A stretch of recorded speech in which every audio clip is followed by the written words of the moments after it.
Check करने वाली हूँ इस टाइम आपके पार्टनर की फीलिंग्स इस टाइम पे क्या है।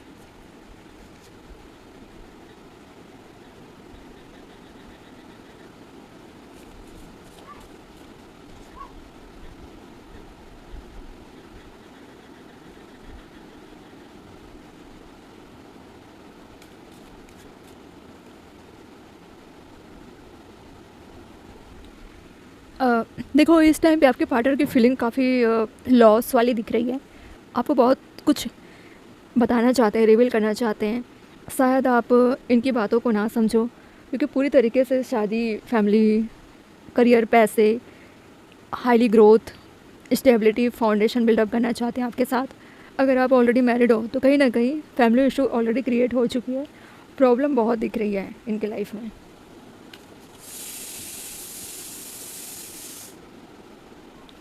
आपको बहुत पसंद करते हैं, आपसे शादी करना चाहते हैं। अगर आप थोड़ा रुक जाओ तो ये ज़रूर आपको बहुत कुछ शो करें कि ये आपसे कटे कटे से क्यों रहते हैं, नो कांटेक्ट में क्यों रहते हैं। मेन प्रॉब्लम है इनके पर्सनल प्रॉब्लम, इनके घर की, इनकी फैमिली की, इनके करियर की, इनकी जॉब की। अगर आप सेपरेशन में चल रहे हो तो कहीं ना कहीं रीज़न ये बना कि ये लॉन्ग टाइम चलने के लिए रेडी नहीं थे।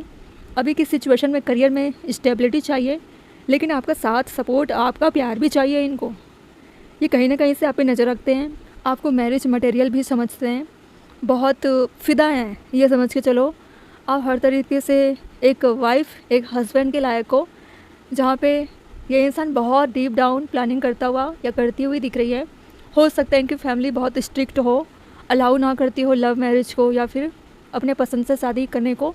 तो ये इंसान पहले स्टेबल होना चाहता है, या फीमेल होगी तो ये मजबूती लाना चाहती है कि कैसे फैमिली से बात किया जाए।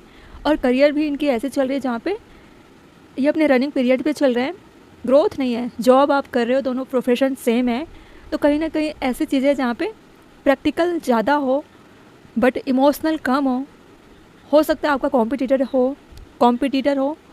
आप दोनों ऐसे सिचुएशन में हो जहाँ पे आपका पार्टनर ऑलरेडी मैरिड है।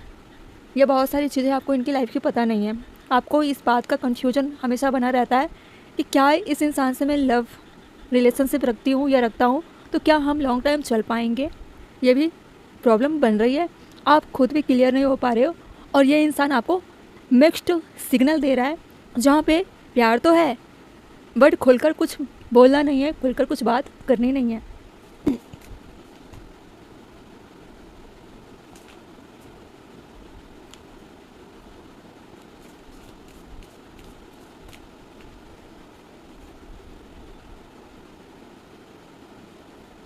बॉटम में द वर्ल्ड का कार्ड है, जहाँ पे आप दोनों एक दूसरे के डेस्टाइन हो। लेकिन पता है इस इंसान की प्रॉब्लम क्या है। ये इंसान क्लियर है कि आपके साथ लव में है और ये लव रिलेशनशिप के लिए अवेलेबल है, बट शादी के लिए ये अवेलेबल नहीं हो पाएंगे। इनको किसी भी तरह से निकलना होगा आपकी लाइफ से, और ये वाली चीज़ें आपको भी पता थी कि पॉसिबल नहीं होगा एक साथ रहना। डेथ का कार्ड है, कहीं ना कहीं ऐसी सिचुएशन भी है जहाँ पे आप दोनों बैक ऑफ माइंड में आपके चल रहा है कि हम लव में तो आ सकते हैं, प्यार में तो आ सकते हैं, लेकिन एक साथ लॉन्ग टाइम रहना शायद पॉसिबल नहीं है। लेकिन फिर भी आपने एक होप बना के रखा हुआ है कि ये इंसान मेरी लाइफ में आ जाए। एक मेमोरी है जहाँ पे आप दोनों कनेक्टेड हो। अभी भी आपके पार्टनर आपको बहुत पसंद करते हैं, प्यार करते हैं, ये मेल फीमेल जो भी हो, ठीक है। बहुत मैच्योर इंसान हो आप, लेकिन अगर प्रॉब्लम आ रही है वो है खुल के ना बात करना। सामने वाला इंसान अगर खुल के बात ना कर रहा हो तो आप भी प्रेशर बनाने की कोशिश नहीं कर रहे हो जब तक सामने वाला बात ना करे। आप भी साइलेंट हो, आप भी अपने लाइफ में बिजी हो, आप भी अपने लाइफ में बाकी चीज़ें जो करते हो उसमें आप अपने आप को ढालते हुए दिख रहे हो, बट इस इंसान के पीछे पागलपन वाली जो हरकतें हैं वो नहीं कर रहे हो। और ये इंसान कहीं ना कहीं से आपको स्टॉक करता है। अगर आप दोनों साथ में रहते हो, इन कांटेक्ट में हो, तो भी सिचुएशन ऐसी है जहाँ पे बहुत कम बातें करते हो, बहुत मैच्योर होकर डील करते हो। ज़्यादा लव करना शायद इनको पसंद नहीं है। करियर की तरफ, फैमिली की तरफ फोकस होना हमेशा ये इंसान प्रेफर करती है। और ये बात आपको क्लियर पता होगी कि ये इंसान इमोशनल नहीं है, ये इंसान रूड है, कंट्रोलिंग है, ज़िद्दी है, गुस्सैल है। तो कहीं ना कहीं ये इंसान ऐसा है जहाँ पे रियलिटी को फेस करना पसंद करते हैं। आप दोनों प्यार में आए क्योंकि आप दोनों यूनिक हो, आप दोनों के बीच में यूनिकनेस है, आप दोनों डेस्टाइन से कनेक्टेड हो, आप दोनों आपस में कनेक्टेड हो, इसीलिए अभी तक रिश्ता कनेक्ट होकर चल रहा है, जहाँ पे आप इनको भूल नहीं सकते, ना वो आपको भूल सकते हैं। अगर ये इंसान लॉन्ग डिस्टेंस में है तो ये आपसे उसी लेवल, उसी स्पार्क, उसी लव वाली जोन में चल रहा है जैसे पहले था। लेकिन इनको पता है कि मैं चाहे कुछ भी कर लूँ बट साथ में रहना पॉसिबल नहीं है, क्योंकि फैमिली का दिल नहीं दुखा सकता। वैसे भी मेजर अरकाना का कार्ड है डेथ का कार्ड। अगर ये नहीं होता तो चीज़ें पॉसिबल थी। डेथ का कार्ड, डेस्टिनी ऑलरेडी आप दोनों को सेपरेट कर रही है, क्योंकि आप दोनों लॉन्ग टाइम चलने वाले कंडीशन में नहीं हो, या दोनों में से किसी एक की शादी होने वाली हो या हो चुकी होगी, या आप हस्बैंड वाइफ हो तो आप दोनों के बीच में लंबा सेपरेशन चल रहा है, कोई लीगल मैटर, बहुत तरह की प्रॉब्लम चल रही है। अगर लीगल मैटर ना हो तो भी सिचुएशन ऐसी हो सकती है जहाँ पे लीगल मैटर आ जाए, लेकिन अंदर बैक ऑफ माइंड में प्यार है। और ये सेपरेशन जोन में चलेगी 5-6 महीने, साल, 2 साल। अगर इसमें कुछ पॉसिबल है तो रीयूनाइट होना, रिकन्सिलेशन होना, रीयूनियन होना, ये पॉसिबल होगा।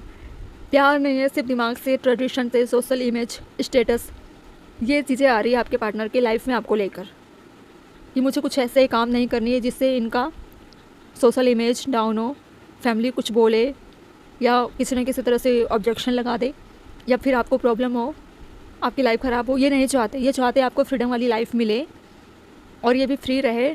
आप अपनी लाइफ में आगे बढ़ भी जाओगे तो इनको कोई प्रॉब्लम नहीं है, क्योंकि इन्होंने दिल से प्यार किया, ये चाहते भी हैं आप खुश रहो, आप पे नज़र रहती है इनकी। ओके, तो ये अभी की इवनिंग की फीलिंग्स की रीडिंग है, जहाँ पे बहुत मैच्योर तरीके से कुछ लोगों के पार्टनर डील कर रहे हैं। कुछ लोगों के पार्टनर शादी करना चाहते हैं आपसे, कुछ लोगों के पार्टनर कमिटमेंट देने वाली सिचुएशन में अब धीरे धीरे आ रहे हैं। कुछ लोगों के पार्टनर अगर किसी तरह से बहाने बनाकर चले गए थे तो वो कम बैक करते हुए दिख रहे हैं, फैमिली से बात करते हुए दिख रहे हैं। कुछ ना कुछ सुधार होनी है। ऑलरेडी सेपरेशन की चीज़ें कंप्लीट हो चुकी है, कंप्लीशन की तरफ चले गए आप। अब एक बिगिनिंग होने को है जहाँ पे चीज़ें शुरू हो रही हैं कुछ लोगों के लिए। डिफरेंट टाइप के लोग, डिफरेंट टाइप के कपल, जिसकी रीडिंग अभी मैंने की है, इसमें आप अपने सिचुएशन के अकॉर्डिंग देख लेंगे। ओके।